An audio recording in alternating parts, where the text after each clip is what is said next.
नमस्कार दोस्तों, उम्मीद करते हैं कि आप सब लोग अच्छे से होंगे। दोस्तों आज हम लोग टाइप 4 में चलते हैं। टाइप 4 में हम लोग को पढ़ना है प्लस माइनस माइनस, यानी कि 3 टर्म होते हैं गुणनखंड में। और इस तरह के गुणनखंड में 3 टर्म में हम लोगों ने ये लास्ट टाइप पढ़ रहे हैं।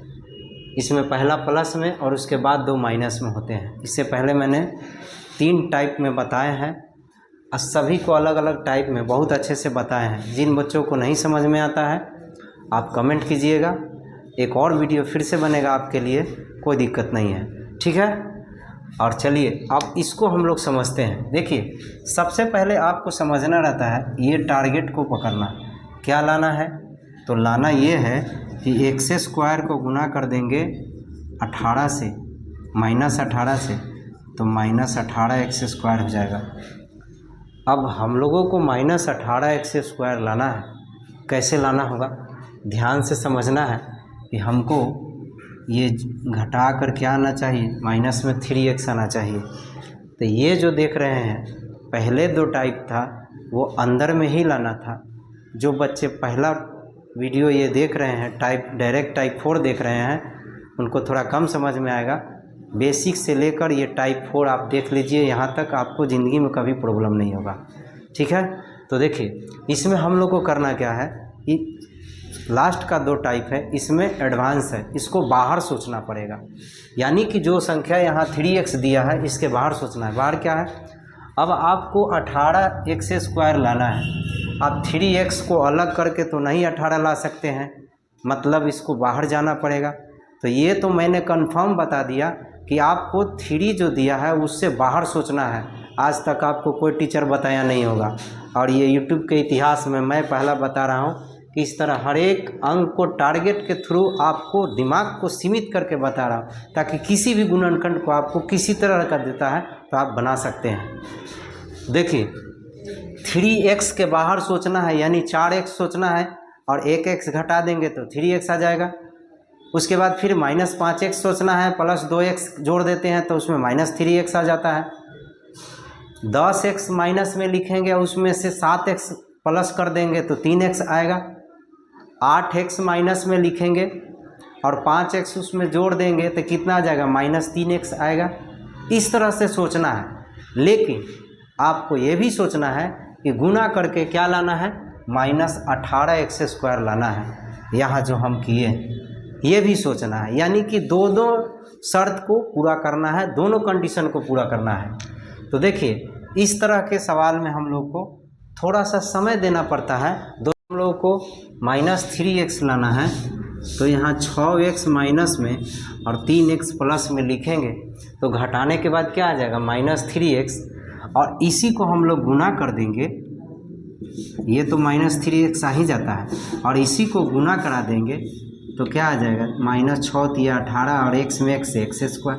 ये दोनों कंडीशन को पूरा करता है।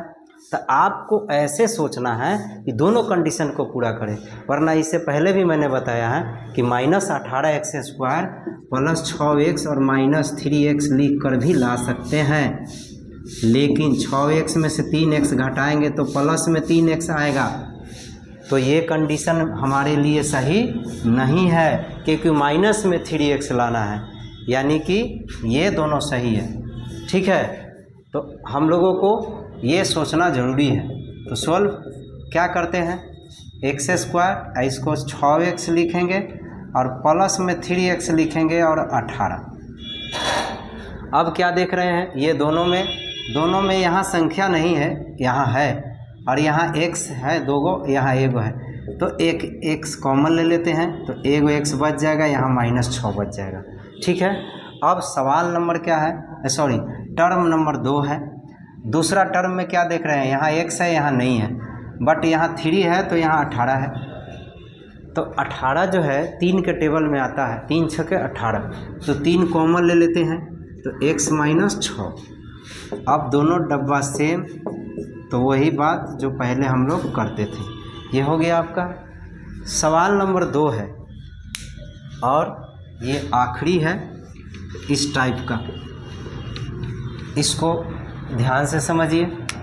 क्या लाना है हम लोग को, इसको जब गुना कराना है 2y² को, एक बार फिर मैं बताता हूँ कि जो टर्म पावर ज़्यादा होता है जिस टर्म का, उस सबसे कम अचर पद से गुना कराया जाता है जिसमें y या x नहीं रहता है। तो 10 दूना क्या हो जाएगा, 2y² में -10 से गुना कराएंगे -20y² हो जाएगा। -20y² ये टारगेट आपको मिल चुका, लाना है, ठीक है। और अंदर क्या है, अंदर सिर्फ y है। ये बड़ी प्रश्न चिन्ह आ गया, कैसे होगा। स्टूडेंट इसी में गड़बड़ा जाते हैं। देखिए यहाँ सिर्फ y नहीं है, एक है, कुछ नहीं तो एक है। अब आपको टारगेट मिला कि -20y² लाना है। देखिए जितने भी टीचर आपको पढ़ाएंगे वो सब आपको कन्फ्यूजन में रख के पढ़ाएंगे। यहाँ पे सब कुछ खुला है, खुली किताब है। आपको जो समस्या है मैं उसको आपको बगैर बताए हुए मैं यहाँ निकाल दे रहा हूँ, लेकिन वीडियो आपको कंप्लीट देखना है, स्किप नहीं करना है। इसमें बड़ी स्टेप को समझना रहता है। ये जब तक आप पढ़िएगा तब तक आपको पीछा करेगा। ये किसी भी क्लास में ऐसे नहीं है कि आपको नहीं पूछेगा, रहता ही है। इससे रिलेटेड सवाल आपको मिलेगा ही, ठीक है। तो हम लोगों को एक y लाना है और गुना करके 20y² लाना है। कैसे होगा, तो मैं पहले भी बताया कि इसको 5y और +4y करते हैं तो माइनस में 1y बचता है। ये पहले बताए हैं कि ऐसे करेंगे और साथ ही साथ गुना करा देंगे 5y को और 4y को, तो -20y² आ जाएगा। 20y² लाने के लिए बहुत सारे संख्याएं हैं, जैसे 10 दूना 20 आया, 4 पचे 20 आया। अब आपको समझना है कि 4 को प्लस में रखना है कि 5 को प्लस में रखना है। किसी एक को प्लस में रखेंगे तो किसी एक को माइनस में रखेंगे, ताकि घटने के बाद माइनस में y होना चाहिए।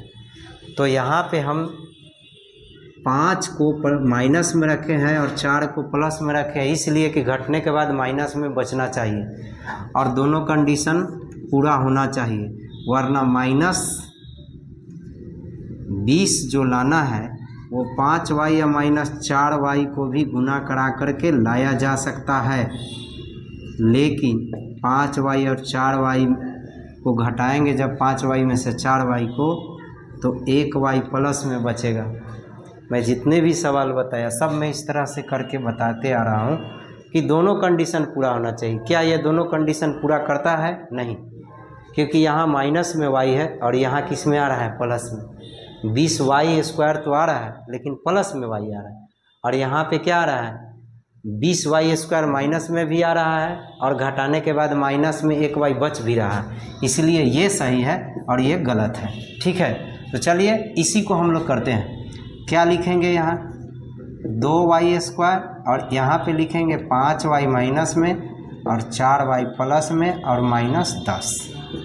अब क्या देखते हैं, ये दोनों में क्या कॉमन है, यहाँ 2 है और यहाँ 5 है, तब तो 2 के टेबल में 5 नहीं आता है, ना 5 के टेबल में 2 आता है, कुछ नहीं कॉमन है अंक में। अब देखते हैं y यहाँ 2 है और यहाँ 1 है, एक y कॉमन होगा, तो अब 2 यहाँ बच गया और 2 y है तो 1 y बच गया। यहाँ पे y निकाल लिए तो -5 बच गया। अब यहाँ बताइएगा कि चेंज नहीं होगा, नहीं होगा, प्लस कॉमन लेते हैं तो माइनस का चिन्ह चेंज नहीं होता है, ठीक है। इसमें देखिए 4 के टेबल में 10 नहीं आता है, बट 4 और 10 2 के टेबल में आता है, तो ऐसे भी कॉमन ले सकते हैं। तो दोनों में से हम लोग 2 निकालते हैं और y यहाँ है, यहाँ नहीं है, तो 2 ही कॉमन होगा। अब यहाँ बच गया 1 2 और 1 y, यहाँ पे 2 निकल गया तो 5 बच गया। क्या देख रहे हैं, दोनों डब्बा सेम है, तो जब दोनों डब्बा सेम है तो पहले भी बताए हैं कि आपका सवाल सही बन रहा है, वरना दोनों सेम नहीं है तो गलत बन रहा है, ये भी समझने की बात है। अगर प्लस माइनस में भी फर्क है तो समझिए कि गलत है, ठीक है। चलिए दोनों में से अब क्या करते हैं, डब्बा को निकाल लेते हैं कॉमन और डब्बा के आगे वाला लिख देते हैं। इस डब्बा के आगे क्या है, y, और इस डब्बा के आगे क्या है, 2, तो ये आपका आंसर आ गया y प्लस 2। उम्मीद करते हैं कि आपको ये समझ में आया होगा। अब हम लोग मिलते हैं नेक्स्ट वीडियो में। धन्यवाद। अधिक से अधिक वीडियो को शेयर कीजिए।